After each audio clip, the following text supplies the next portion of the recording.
All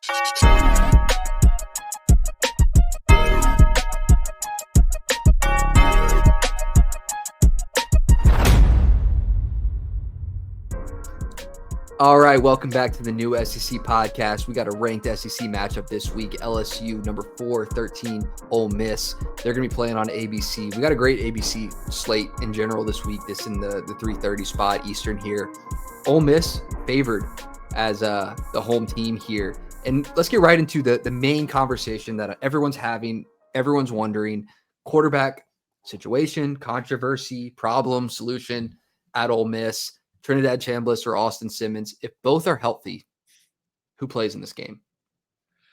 You're asking me? So I think if both are healthy, I would go with Trinidad Chambliss. At this point, he's played really great football, and I think he's shown that he adds another layer with his feet, over 100+ rushing yards this past week. All of the Ole Miss fans have been tuning in. Want to give y'all a big shout out for subscribing and watching our content. But it's, a big part of that has been this play from Ole Miss. And I would say overall, I would take Trinidad Chambliss. I think I would too. You see him come into the game and be able to offer a little something different. Like, I don't think his arm is necessarily as good as Simmons, but until the hot hand gets cold, I think you continue to roll with him. Like, if Simmons is fine to go this week, like, keep him on the sideline as like a relief, a backup option, like they did against in the last game where he had to come in and game before last where he had to come in against Arkansas and throw a touchdown pass. Yeah. So, I do see Trinidad Chambliss playing. I think he adds something a little bit special to an Ole Miss offense. Tailed two different offenses here, though. Ole Miss offense, like surging, LSU offense still getting their foot in. Yeah, I was doing my prep for this game, and I kind of did like what I like, what I don't like for both teams, and what I really like and what I love for Ole Miss is this offense. It's one of the best in the conference right now. Trinidad Chambliss has the 15th highest passer rating in the conference, and that number probably sounds low, but he's only played 2 games, 719 passing yards, 4 passing touchdowns. He's got the second best passer rating in the conference. 0.2 points behind Ty Simpson. Yeah. Like he's playing really well. And then you also have your rushing attack with Kawan Lacey. It's a 1-2 punch where it's really hard to slow down. And I'll give a lot of credit to that, like him credit as well, but credit to what Ole Miss has continuously done with quarterbacks and being able to scheme a really good game around the capabilities of that said quarterback. Yep. I think that they know Chambliss's strengths, and they're not going to ask him to do too much crazy stuff downfield. You have playmakers like we've continuously talked about with Kawan Lacey, Trey Harrison. So I think in a game like this, you continue to do what you've done for the past 2 weeks and built upon, and now you're playing against a incredibly tougher defense than what you've seen with, Arkansas and Tulane. LSU now head and shoulders above those two when it comes to especially the DB play. So I think it'll be a good test for Chambliss. But now you have some confidence going into it. Yeah, and there's a with that confidence, you get to see this really tough LSU defense, like you mentioned, and that's kind of been the story of the season for LSU because right now they're 4th in the SEC in terms of yards allowed on defense. They're 3rd in the SEC in rushing defense, and so they're going to face a pretty strong rushing attack against Ole Miss. On the flip side, what I would like to see more from LSU, brought it up in our preview before the season started, need to see more running the ball. LSU, we haven't seen as much from Caden Durham, and this week he's had a injury to his ankle, so they're still trying to see if he's going to play. I think it's going to be critical for LSU to have a chance in this game to win, to see more offensively, especially on the ground. Yeah, it's all behind this like O-line that had such a big step down from what they were last year, which was, there was no way to live up to what they were last year. It was an unreasonable expectation, but they haven't been able to do what they need to do to establish the running game. Nussmeier right now, second shortest time to throw in the SEC behind this O-line. So they're not able to get things going. I think that's a big part of it. And now you're playing an Ole Miss team that can consistently get behind. The D-line is solid. The linebackers are solid. Like you have on both sides, really, the D-line and linebackers are solid. But they're going to test this O-line a lot. And for LSU to establish the running game is a big ask. To do. Yeah, I mean, I feel like on the line of scrimmage defensively, both these D lines look pretty even. LSU has got a stud, of course, in West Weeks and Whit Weeks. West Weeks 4th in the SEC right now in tackles. It's one of those things where LSU's defense is looking at it at a championship level. But and honestly, Nussmeier has been playing really well too. He's fourth in the SEC in passing yards, but you see it on the stat sheet, taking 6 sacks in 4 games.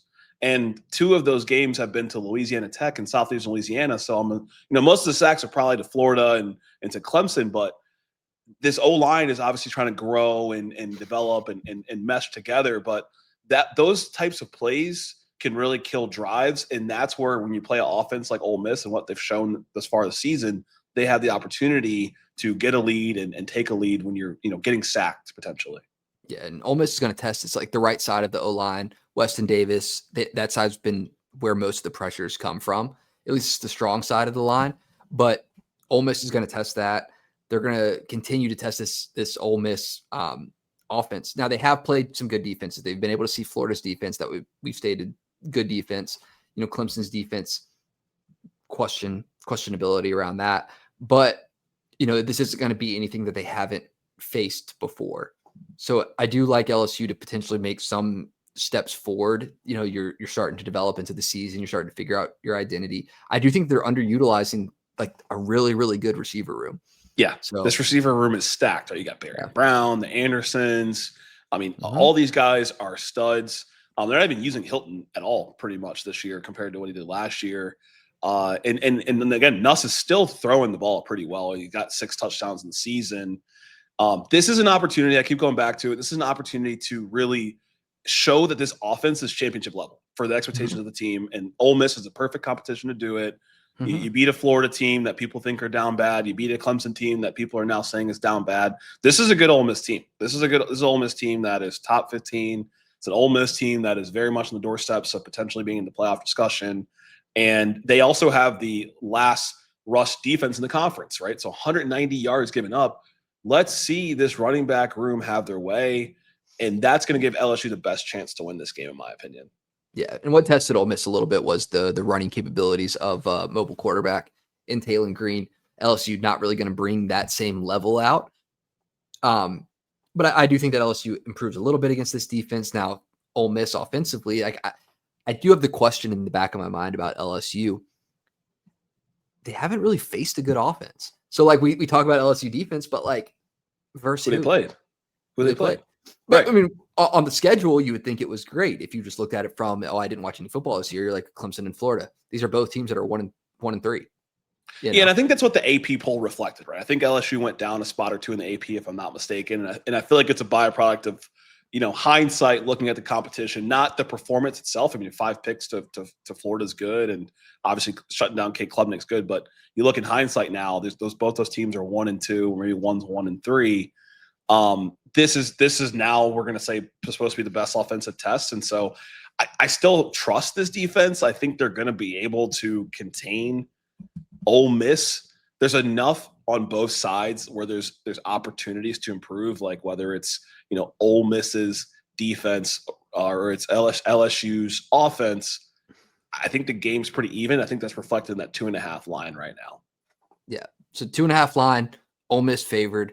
I like Ole Miss to win. I like them to cover. I like Ole Miss by 4 here, 24-20. I think the home aspect of it plays a role into it. I think that Ole Miss continues to roll with the confidence at quarterback, building an offense around him that works.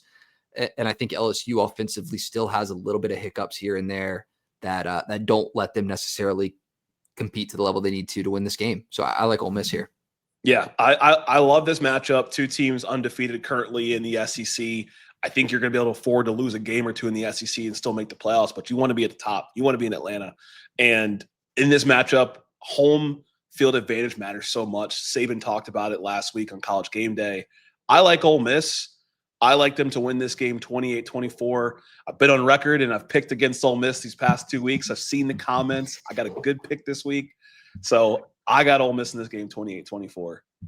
All right, well, we'll see what happens. If you like Ole Miss football, you like LSU football, SEC football in general, be sure to subscribe to the channel. It helps us out a lot as we continue to make content around these 2 teams. Helps you be able to see when the previews, when the recaps come out regarding your favorite team. So as always, let us know what you guys think. Appreciate you guys being here, and tune in next time.